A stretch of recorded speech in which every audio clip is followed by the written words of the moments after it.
எல்லாருக்கும் வணக்கங்க. மேசராசிக்கு உண்டான ராகு கேது பயிற்சி பலன்களை தானுங்க இந்த பதிவில் நம்ம பார்க்க போகிறோம். மேச ராசி அதிபதினு சொல்லக்கூடிய கிரகம் செவ்வாய்.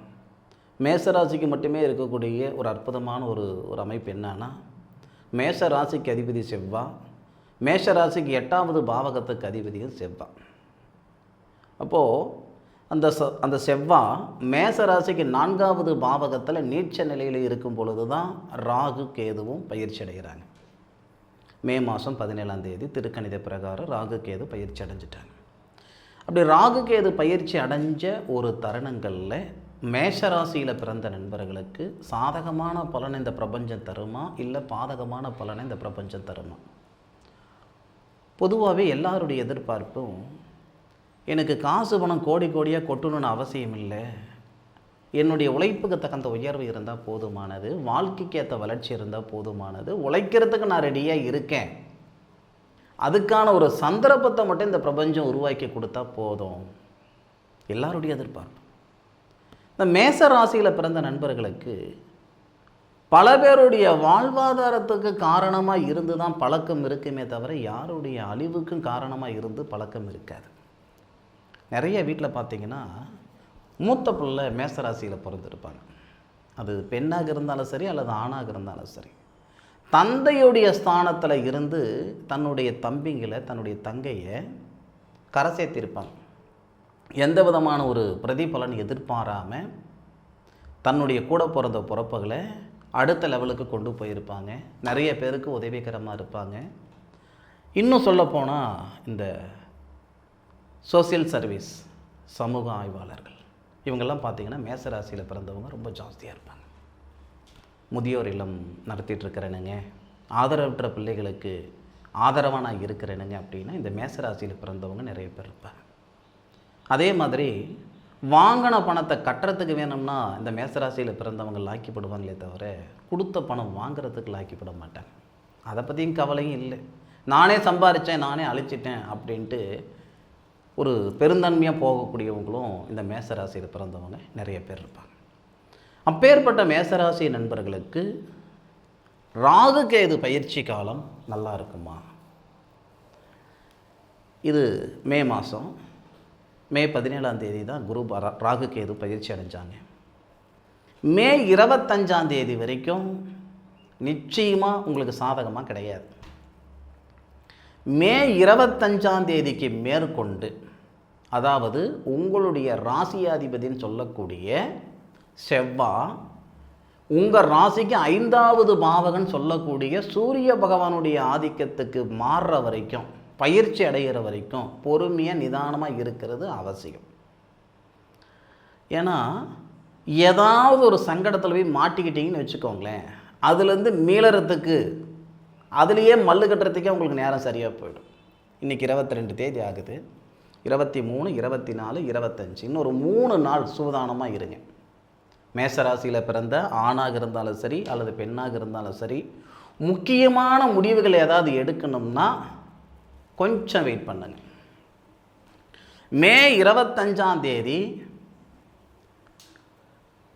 ஆயில்ய நட்சத்திரம் சொல்லக்கூடிய புதனுடைய சாரத்தில் இருக்கக்கூடிய செவ்வாய், மகம் நட்சத்திரம் சொல்லக்கூடிய கேது பகவானுடைய சாரத்தில், கேது பகவானோட சேர்ந்து உங்களுடைய ராசிக்கு 11வது பாவகத்தில் இருக்கக்கூடிய ராகுவை பார்ப்பார். அதுபோக 12வது பாவகன் சொல்லக்கூடிய விரயஸ்தானத்தை பார்ப்பார். அதுபோக 8வது பாவகன் சொல்லக்கூடிய அஷ்டமஸ்தானத்தை பார்ப்பார் செவ்வாய். இந்த அமைப்பு எல்லாமே நமக்கு சாதகமாக இருக்கும்.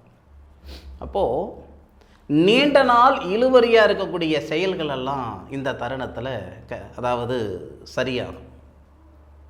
நான் ஒரு இடம் வாங்கினேன், ரிஜிஸ்ட்ரேஷன் பண்ண முடியல, பதிவு செஞ்சுக்கிட முடியல, அல்லது வீடு வாசல் கட்டினேன், கட்டி முடிக்க முடியல, இல்லை வீடு வாசலை வாங்கினேன், கிரகப்பிரவேசம் செஞ்சுக்கிட முடியல, கணவன் மனைவிக்குள்ளார விவாகரத்து வழக்கு இருக்குது, இல்லை செய்யாத தப்புக்கு செஞ்சன்ற பேர் என் மேலே ஒரு வழக்கு இருக்குது, இந்த மாதிரி ஒரு சங்கடங்கள் எல்லாம் இருக்குது அப்படின்னா 25ஆம் தேதிக்கு மேற்கொண்டு 100% சொல்கிறேனுங்க, உங்களுக்கு சாதகமான ஒரு யோகமாக இருக்க போகுது இந்த மந்த்து மே 25க்கு மேலே.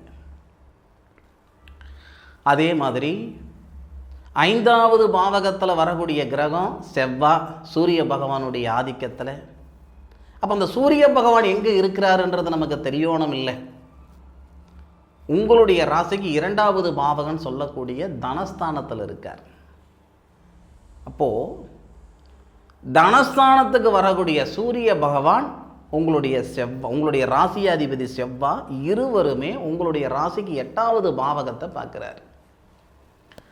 சார் காசு பணம் கொடுத்து போட்டேன், பொதுவாக மேசராசிக்காரங்க கொடுத்த பணம் வாங்குறதுக்கு லாக்கி பட மாட்டேங்கன்னு நீங்களே சொன்னீங்க. சரி என்ன சார் அதுக்கு வழி?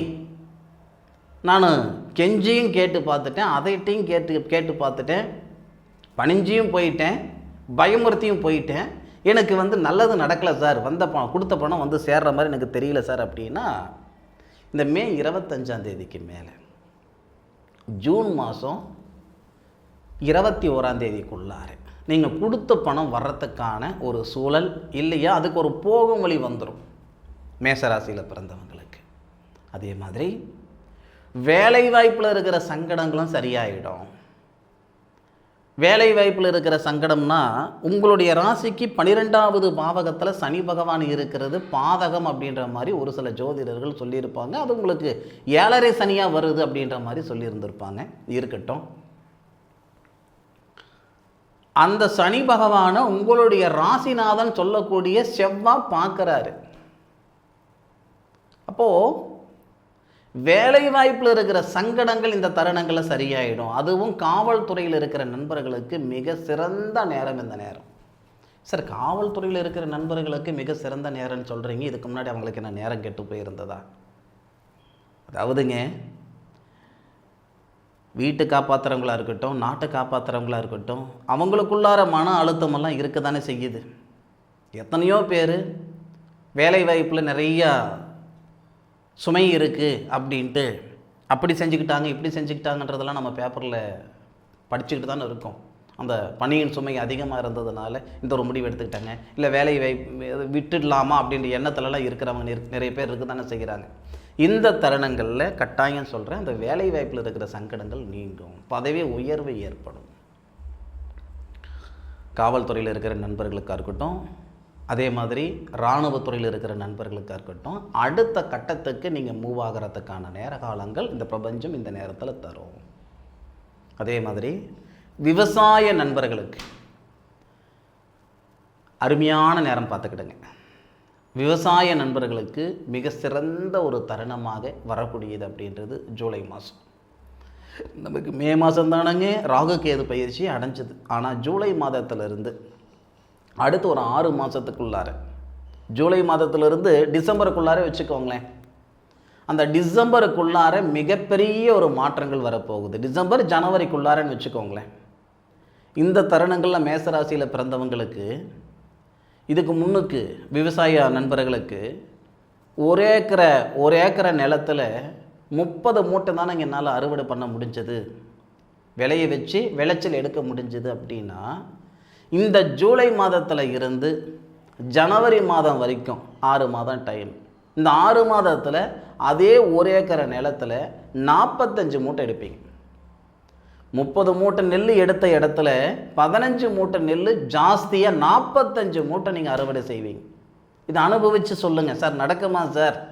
விவசாயத்தை விட்டுவிட்டு வேறு ஏதாவது வேலை செஞ்சுக்கலான்ற எண்ணத்தில் நான் இருந்துக்கிட்டு இருக்கிறேன் அப்படின்னா, இந்த தருணங்களில் நீங்கள் கிணறு வெட்டுற மாதிரி இருந்தால் தண்ணி படும், போர் போடுறதா தண்ணி வரும், வெள்ளாமை விளைச்சல் மிக சிறப்பாக இருக்கும், அருமையாக இருக்கும், அற்புதமாக இருக்கும். விவசாய கருவிகள், விவசாயத்துக்கு அடிப்படையாக தேவைப்படக்கூடிய பொருட்கள் எல்லாமே இந்த தருணங்களில் நீங்கள் வாங்கக்கூடிய சூழல் ஏற்படும். எத்தனையோ பேர் ஒரு டிராக்டர் வாங்கணும்னு நினைக்கிறேனுங்க, வாங்க முடியலைங்க.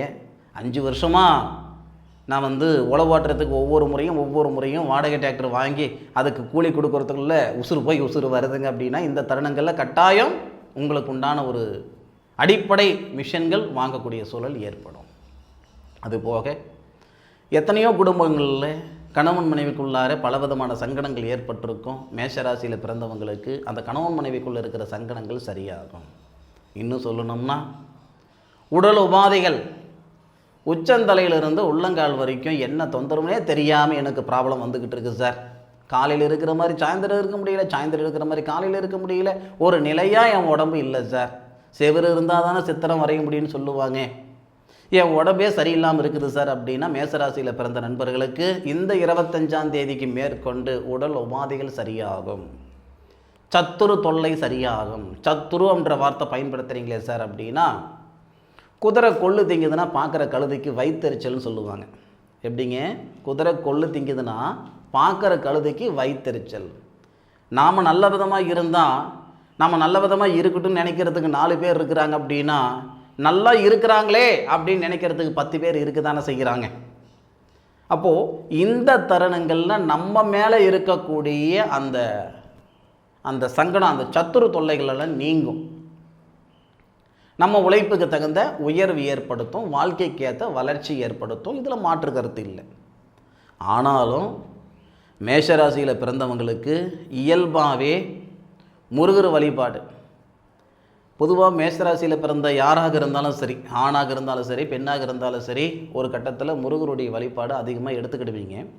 ஆனாலும் இந்த தருணங்களில், இந்த ராகு கேது பயிற்சி அடைஞ்ச தருணங்களில் விநாயகர் வழிபாடு பண்ணிங்கன்னா ரொம்ப நல்லாயிருக்கும். இதுக்கு நான் பிள்ளையார்பட்டி போகணுமா சார், உச்சி பிள்ளையார் கோயிலுக்கு போகணுமா சார், அப்படி இல்லைங்க. நம்ம ஊரில் இல்லை பக்கத்து ஊரில் அரச மரமும் வேப்ப மரமும் சேர்ந்துருந்து அந்த அரச மரத்துக்கும் வேப்ப மரத்துக்கு அடியில் விநாயகர் வச்சுருக்கிறாங்க அப்படின்னா, அந்த திருத்தலத்துக்கு போயிட்டு வரும் பொழுது மிக சிறந்த ஒரு நேரமாக இருக்கும். பொதுவாக இந்த அரச மரமும் வேப்ப மரமும் சேர்ந்து அதன் அடியில் விநாயகரை வச்சுருக்கிறாங்க அப்படின்னா, அந்த திருத்தலத்துக்கு போயிட்டு வர்றது மிகப்பெரிய ஒரு நல்லது கொடுக்கும். உங்களுக்கு உகந்த நாட்களில், ஏன்னா ஒவ்வொருத்தருக்கும் ஒவ்வொரு நாள் செட் ஆகுன்னு வச்சுக்கோங்களேன். பொதுவாக விநாயகருக்கு ஞாயிற்றுக்கிழமை அல்லது சதுர்த்தி திதியில் இதெல்லாம் சிறப்பான விஷயம். சில பேருக்கு வெள்ளிக்கிழமை ஒத்து வரும், சில பேருக்கு செவ்வாய்க்கிழமை ஒத்து வரும். 4 பொழுது இல்லை, உங்களுக்கு 4 இல்லை பொழுது இருக்குது. காலையில் விடிய காலத்தில் ஒரு 6 மணிக்குள்ளார விநாயகர் வழிபாடு, காலையில் எந்திரிச்சு ஒரு குடம் தண்ணி எடுத்துகிட்டு போய் விநாயகர் தலைமையில் ஊற்றி அபிஷேகம் பண்ணுற மாதிரி ஒரு மஞ்சள் குங்குமம் வச்சு 9 சுற்று. ஆண்களாக இருந்தால் வலதுபுறம் சுற்றணுங்க, பெண்களாக இருந்தால் இடதுபுறம் சுற்றணும். இதுதான் ஐதீகம். ஆனால் இன்றைக்கி எல்லாருமே ஒரே புறம் சுற்றுறாங்க, ஒரே பக்கம் வலம் வராங்க. அப்படி விநாயகர் வழிபாடு எடுக்கும் பொழுது கட்டாயம் சொல்கிறேனுங்க, இந்த ராகு கேது பயிற்சி காலகட்டத்தில் பிரமாதமான ஒரு வளர்ச்சி ஏற்படும். மேஷராசியில் பிறந்த நண்பர்களுக்கு, எத்தனையோ நண்பர்களுக்கு மேஷராசியில் பிறந்தவங்களுக்கு புத்திரபாக்கியம் இல்லை என்ற சங்கடங்கள் இருந்தால் விநாயகர் வழிபாடு செய்கிறதன் மூலமாக கட்டாயம் கண்டிப்பாக உங்களுக்கு புத்திர வளர்ச்சி ஏற்படும். 5வது பாவகத்தில் இருக்கக்கூடிய கேது பகவான் நமக்கு நிச்சயமாக சாதகமான பலனை கொடுப்பாருன்றதில் எந்த விதமான மாற்று கருத்து இல்லை. பூர்வீகத்திலிருந்து கொஞ்சம் விலகிறதுக்கு பாருங்கள். ஏன்னா பொதுவாக அந்த மேஷராசியில் பிறந்தவங்களுக்கு அந்த பூர்வீகத்தை மேலே அவ்வளோ ஒரு ஆசை இருக்கும், பாரம்பரியத்தை மேலே அவ்வளோ ஒரு நாட்டம் இருக்கும், ஆசை இருக்கும். ஒரு பழைய வீடு இருக்குதுன்னா அந்த வீடு விற்றுப்படலாம், வீடு இடித்து கட்டலாம் அப்படின்ட்டு எல்லாரும் ஆசைப்படுவாங்க. ஆனால் அந்த மேஷராசிக்காரங்க வேண்டாம், இந்த வீடு விற்கணும்னு அவசியம் இல்லை, இது விற்று தான் நம்ம பிழைக்கணும்னா அப்பேற்பட்ட பொழப்பு நமக்கு வேண்டாம், இல்லை அது இடிக்கணும், வேறு வழியே இல்லைன்னா அது இடிங்க, அதில் இருக்கிற ஜாமான் மட்டும் எனக்கு கொடுத்துருங்க. அது செங்கலாக இருந்தாலும் சரி, நிலவுகளாக இருந்தாலும் சரி, மேலே ஓட்டு போட்டுருக்குறாங்க, அந்த ஓடாக இருந்தாலும் பரவாயில்லைங்க, நான் எடுத்துக்கிறேனுங்க, அதை வச்சு என் சக்திக்கு தகுந்த மாதிரி நான் ஒரு வீடு வாசல் கட்டிக்கிறேனுங்க, என்னுடைய முன்னோர்கள் அவங்களுடைய பாரம்பரியம் எனக்கு வேணுங்க அப்படின்னு சொல்லக்கூடியவங்க இந்த மேஷராசிக்காரங்க. நிச்சயமாக அந்த பாரம்பரியத்தில் அவ்வளோ நாட்டம் இருக்கும். ஆனால் பூர்வீகம் உங்களுக்கு ஒத்து வராது, பார்த்துக்கிடுங்க. பூர்வீகத்தில் இருக்கிற வரைக்கும் உங்களால் சம்பாதிச்சு சாப்பிட முடியுமே தவிர பெருசாக சாதிக்க முடியாது. பூர்வீகத்தில் மட்டும் கொஞ்சம் மாறுறதுக்கு, இடமாற்றங்கள் செய்கிறதுக்கு முயற்சி பண்ணுங்க. மற்றபடி இந்த ராகு கேது பயிற்சி காலகட்டத்தில் கட்டாயம் சொல்கிறேனுங்க, மேஷராசி நண்பர்களுக்கு வளர்ச்சி தரும்ன்றது உறுதி, இதில் மாற்று கருத்து இல்லை. 7.5 சனி நடக்குதே அப்படின்ற பயம் வேண்டாம். உங்களுடைய சுய ஜாதகத்தில் இருக்கக்கூடிய பலன்களுக்கு தகுந்த மாதிரி மாற்றங்கள் வரும். உங்களுடைய சுய ஜாதகத்தில் என்ன தசை என்ன புத்தி நடக்குதுன்றது ஒரு முறை பாருங்கள், சரிங்களா?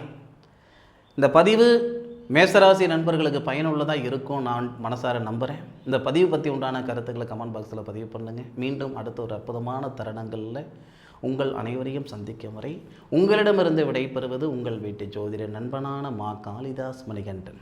திருச்சிற்றம்பலம். வாழ்க வையகம், வாழ்க வளமுடன்.